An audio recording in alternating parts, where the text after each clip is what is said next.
Waraka wa pili wa Paulo kwa Timotheo, mlango wa pili. Basi wewe mwanangu, uwe hodari katika neema iliyo katika Kristo Yesu.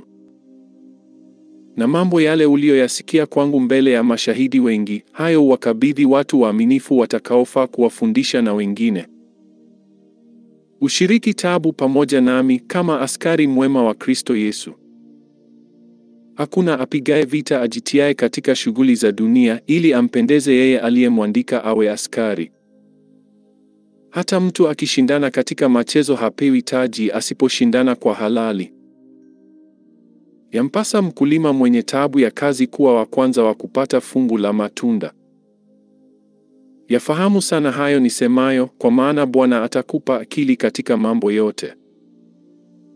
Mkumbuke Yesu Kristo aliyefufuka katika wafu, wa uzao wa Daudi, kama inenavyo Injili yangu. Nami katika hiyo nimeteswa hata kufungwa kama mtenda mabaya, lakini neno la Mungu halifungwi. Kwa ajili ya hilo nastahimili mambo yote kwa ajili ya wateule, ili wao nao waupate wokovu ule ulio katika Kristo Yesu, pamoja na utukufu wa milele. Ni neno la kuaminiwa.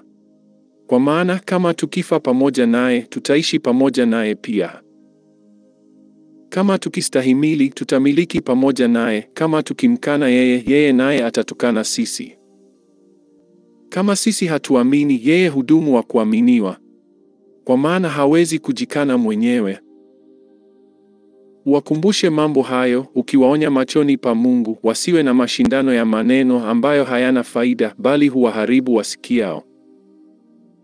Jitahidi kujionyesha kuwa umekubaliwa na Mungu, mtenda kazi asiye na sababu ya kutahayari, ukitumia kwa halali neno la kweli.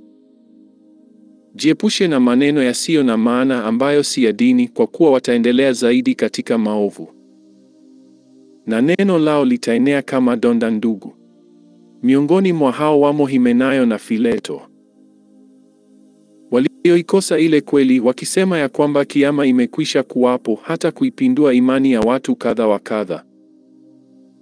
Lakini msingi wa Mungu ulio imara umesimama, wenye muhuri hii: Bwana awajua walio wake. Na tena, kila alitajaye jina la Bwana na auache uovu.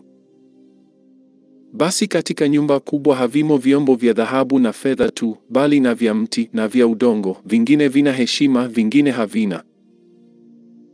Basi ikiwa mtu amejitakasa kwa kujitenga na hao, atakuwa chombo cha kupata heshima, kilichosafishwa, kimfaacho Bwana, kimetengenezwa kwa kila kazi iliyo njema. Lakini zikimbie tamaa za ujanani, ukafuate haki na imani na upendo na amani, pamoja na wale wamwitao Bwana kwa moyo safi. Walakini uyakatae maswali ya upumbavu yasiyo na elimu, ukijua ya kuwa huzaa magomvi. Tena haimpasi mtumwa wa Bwana kuwa mgomvi, bali kuwa mwanana kwa watu wote, awezaye kufundisha, mvumilivu, akiwaonya kwa upole wao washindanao naye, ili kama ikiwezekana Mungu awape kutubu na kuijua kweli, wapate tena fahamu zao, na kutoka katika mtego wa Ibilisi ambao hao wametegwa naye, hata kuyafanya mapenzi yake.